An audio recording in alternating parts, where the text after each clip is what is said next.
Some frequencies don't just broadcast sound, they broadcast an invitation.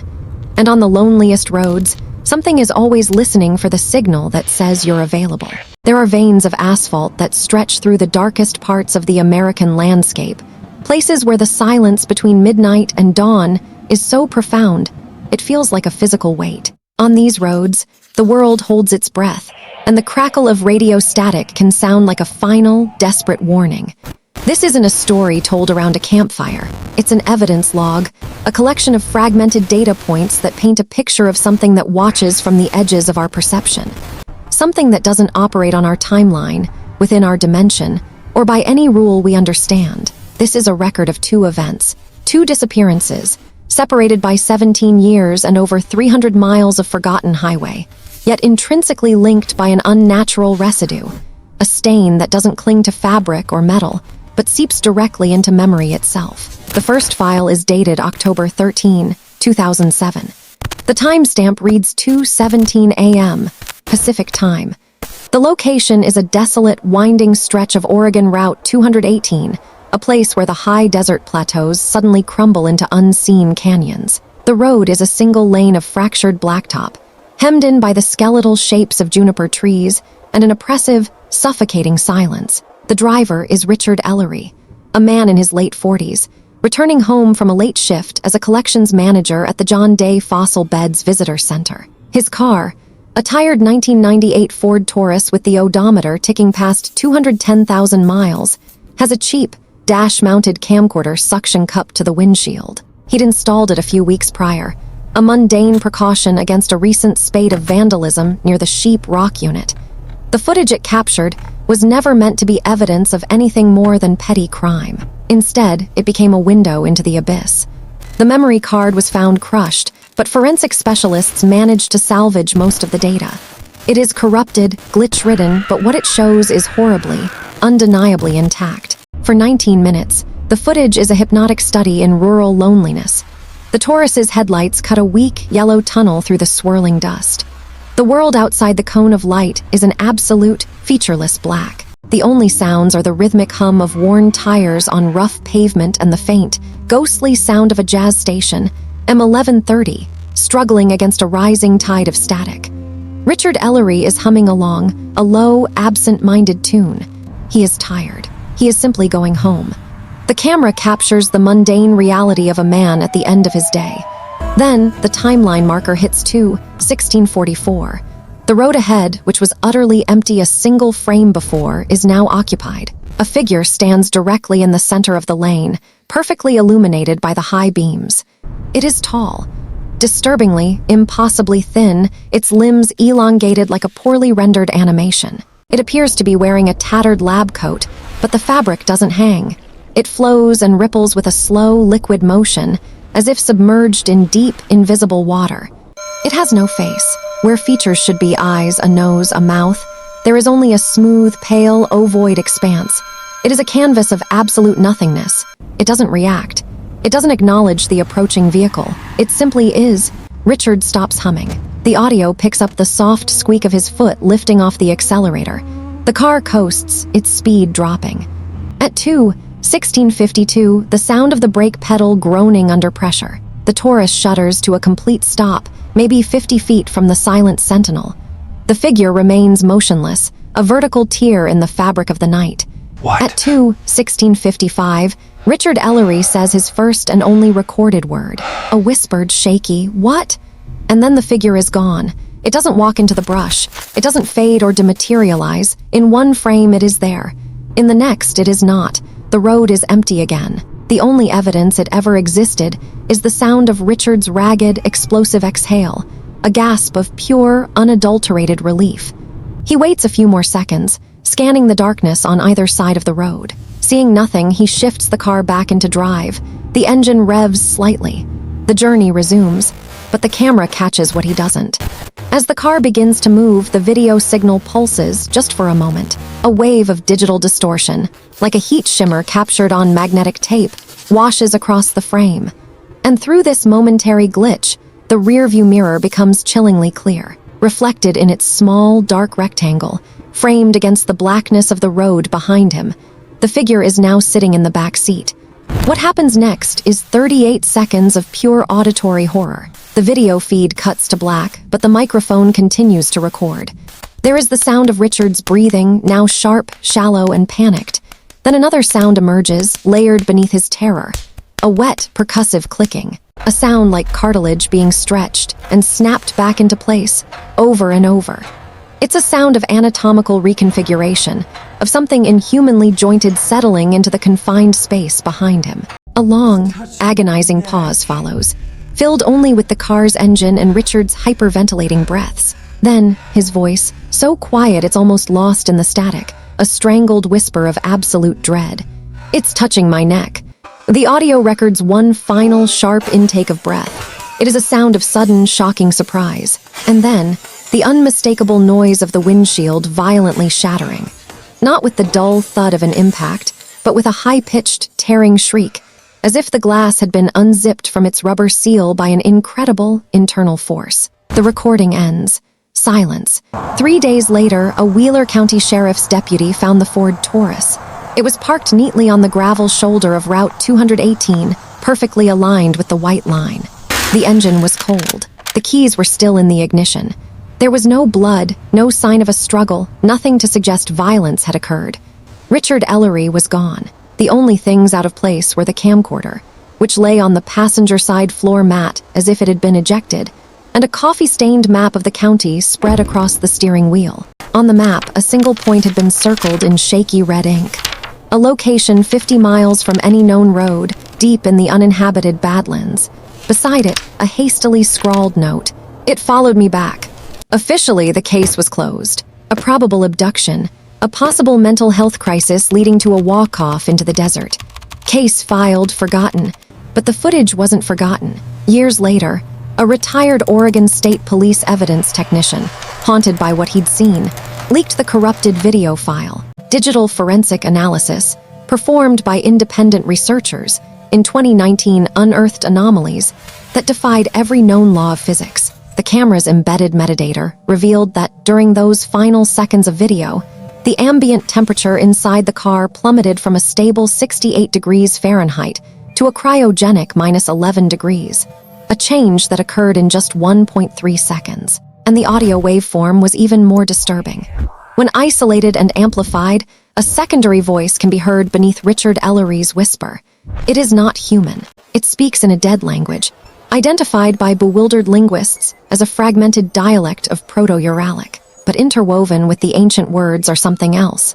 Coherent, repeating bursts of deep space telemetry data, identical to signals broadcast by the Voyager 2 probe as it passed Uranus in 1986.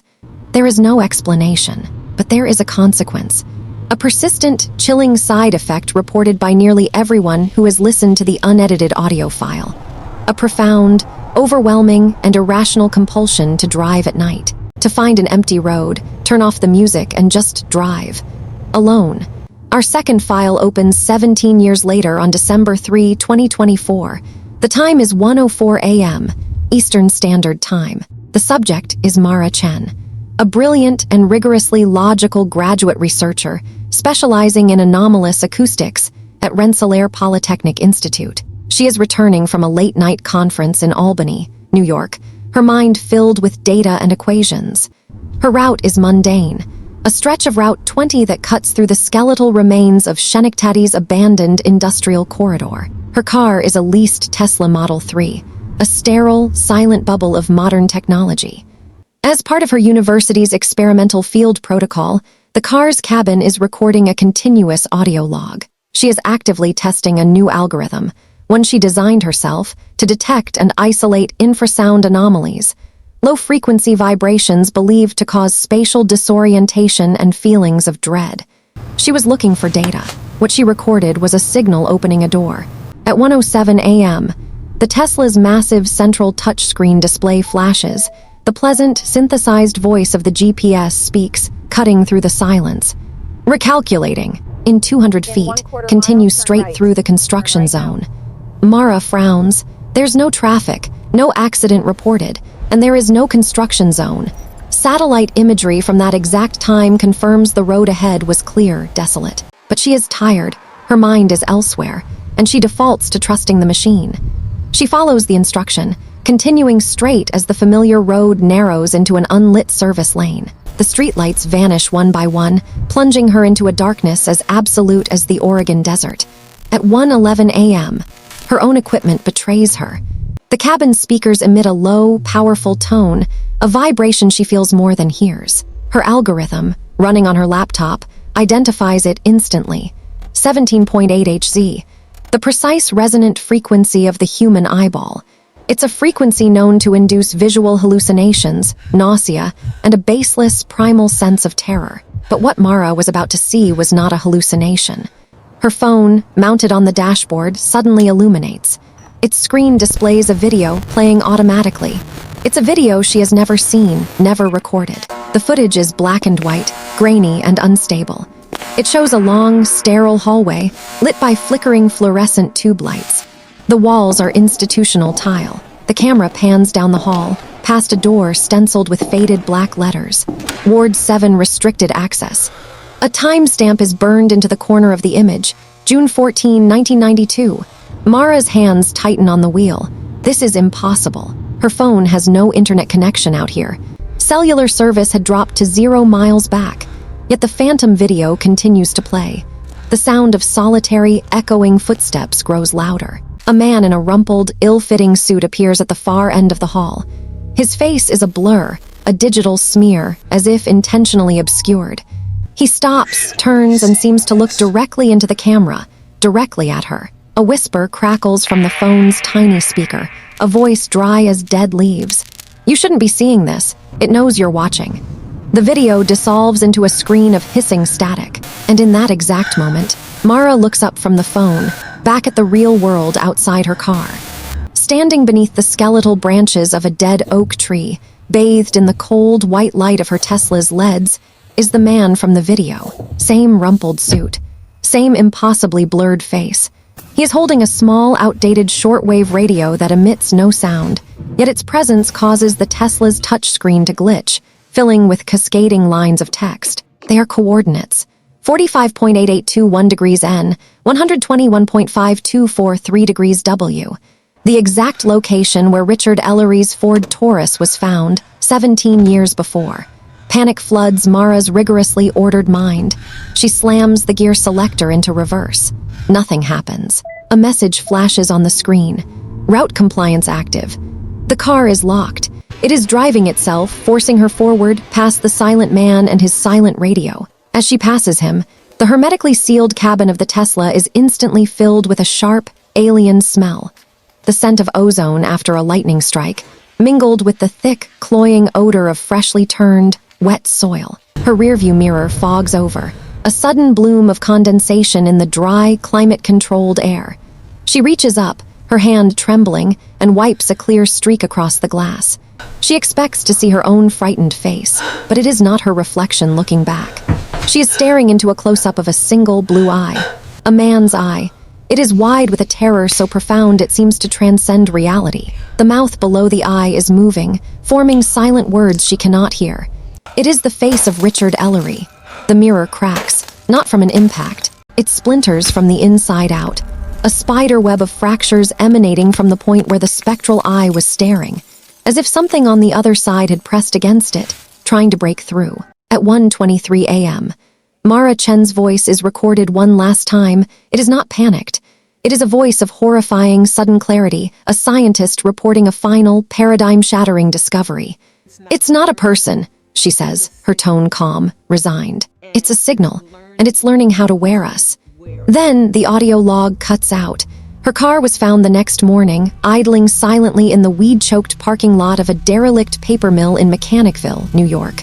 The doors were unlocked. The interior was spotless, immaculate, except for two details. The passenger seat was warm, as if someone had been sitting there only moments before, and on the floor mat lay a single Polaroid photograph, freshly developed, the chemicals still smelling sharp. It showed Mara Chen, standing in a sterile, tiled hallway identical to the one in the phantom video. Her back is to the camera, but her reflection is visible in a small, grimy window on a nearby door. And in that reflection, her eyes, pitch black without pupils or iris, are staring directly, knowingly, at the person holding the camera. Both cases were swiftly, silently buried. Richard Ellery's file was sealed by the Oregon Department of Transportation under the cryptic justification of an unverified environmental hazard.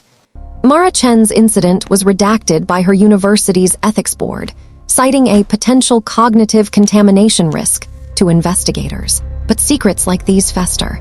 Fragments leak, police reports, audio clips, redacted emails, shared in the dead of night on shortwave radio forums and encrypted message boards. They are posts from a terrified, scattered community. Users who tag their findings with coordinates, audio snippets, and one unifying, chilling phrase: drive test negative. There is no rational connection between a fossil collections manager in Oregon and an acoustics researcher in New York. They shared no friends, no employers, no known history, except for a single, overlooked detail buried deep in Mara's research notes. It's a footnote, referencing a 1991 DARPA proposal with a strange, poetic title: Project Echo Veil. The project theorized that certain low-frequency waveforms, when broadcast from a moving vehicle at specific times of night, could unintentionally tune local space-time, causing it to resonate with adjacent informational layers, other realities, other timelines. Realities where the act of observation is a form of active invitation. The project was officially scrapped, deemed too dangerous, too unpredictable. It never left the hypothetical stage, or so the official story goes. But in the recovered footage from Richard Ellery's dashcam, during that final, signal-distorting glitch, there is a single frame of video, lasting only 0.03 of a second. It shows the interior of his car in perfect clarity. And on the passenger seat, where no one should have been, sits a folded, official-looking document. The header is just barely legible. It reads, Echo Veil Field Protocol Draft. The date is June 1992. Weeks after Mara Chen's disappearance, campus security cleared out her university locker. Tucked inside a textbook, they found a small 1992 wall calendar. The month of June was circled in red. On the 14th, the same date seen on the door in the phantom video, a note was written in what was later confirmed to be her handwriting. First transmission received. Do not respond. To this day, both vehicles sit in evidence lockup, technological tombs separated by a continent. Ellery's Ford Taurus is stored in a climate-controlled unit at the Oregon State Police Forensics Annex. Mara's Tesla is housed in a custom-built, Faraday-shielded garage at Rensselaer. Both are completely powered down, batteries disconnected, inert. Yet every night, a time that varies but always falls between 2:15 and 2:20 a.m. local time, their internal systems spontaneously activate. Dash displays flicker to life. GPS units begin searching for a signal that isn't there. And from the cabin speakers of both cars, for precisely 11 seconds, a sound is emitted. It's a tone that spectral analysis cannot process. It contains no discernible frequency. Yet technicians who have been in the room during an activation report that it vibrates the fillings in their teeth and instills a sense of profound, geographic dislocation. It is the sound of a signal, still broadcasting, still searching. So if you find yourself driving late at night on one of those dark, empty highways where cell coverage is a distant memory, pay attention. Pay attention if your GPS reroutes you for no reason. Pay attention if your radio drifts from static to the sound of a calm voice, reading lists of names, coordinates, and dates. And if your rearview mirror fogs over when the air is cold and dry, do not stop the car. Do not pull over. Do not look back. And whatever you do, do not try to record it. Because the moment your lens captures it, the moment your microphone registers its frequency, you are no longer an observer. You become a component. You become part of the signal. And the signal is always looking for a new vehicle to carry its message. Somewhere at this very moment, a car is moving down an empty road. Its headlights are a lonely comfort in the oppressive dark. Its engine is a familiar hum. And in the back seat, an occupant that wasn't there when the trip began is settling in. It isn't breathing. It has no need to. It is simply waiting. Waiting for that one brief, curious glance in the mirror. Just one. Long enough for you to realize that the eyes staring back at you are no longer your own.